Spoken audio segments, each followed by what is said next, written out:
No way. I'm telling you.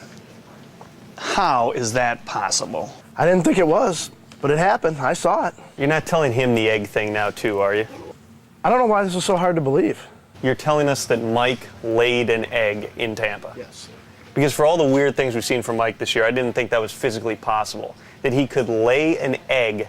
Laid this egg. In Tampa. In Tampa.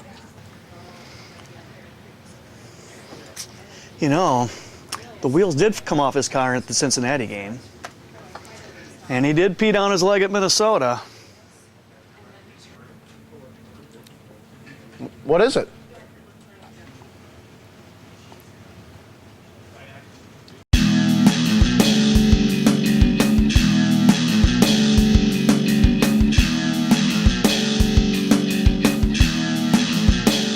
What's up, everybody? Tom Pellicero here with Mike Vandermause. Mike, I don't think any of us, based on our score predictions, thought that what happened in Tampa Bay was going to be possible, that the Packers would go down there and manage to lose to one of the worst teams in the NFL. What do you make of it?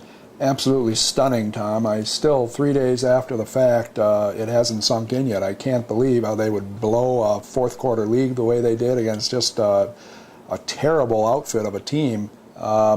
It's got to be their worst loss in more than a decade, no question. And now coming into the Dallas game, they lose this game, they would fall to 4-5. They would have lost 3 straight. It would be another NFC loss. They would be putting themselves in a horrible position to even have a chance to make a wild card. Because even if they were to finish 6-1 after that, they'd still be at such a deficit in the tiebreakers. It might be hard for them to get in the playoffs. Is this game do or die?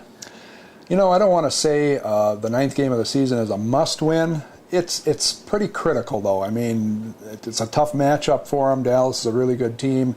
They have to win just to right their ship, to get some confidence. If they lose a 3rd game in a row, certainly they're going to be shaken. And 4-5, and you're right. I think 10-6 at minimum is what they're going to need to do to make the playoffs. So this is a very critical game for them, no question. Playing hypotheticals, and we're certainly not ruling out the fact the Packers could beat the Cowboys, but say they lose. They fall to 4-5. They've lost 3 straight. Clearly, even after the Tampa Bay game and going back a week earlier to the Minnesota game when they completed that sweep, we were starting to see more and more emails, more and more fan outcry. We're getting emails about petitions and all this other stuff.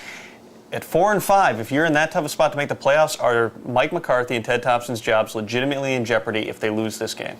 Certainly the heat is going to be turned up considerably on both of them. I mean, this team was supposed to be a playoff team at the very least and maybe make a deep playoff run. If they can't even produce a winning season, you know, we've got to look seriously at whether Thompson and McCarthy are the people that can lead the Packers in the right direction. And I know Mark Murphy this week came out and basically said he wants to see some changes so that they can right this ship. You know, I don't want to say that if they're 4-5 that we should start calling for the firings. Let's wait till after the season for that. But certainly they have to be held accountable. Certainly going to be an interesting few days around here. For Mike, I'm Tom. See ya. Hey, Mike. Say. Never mind.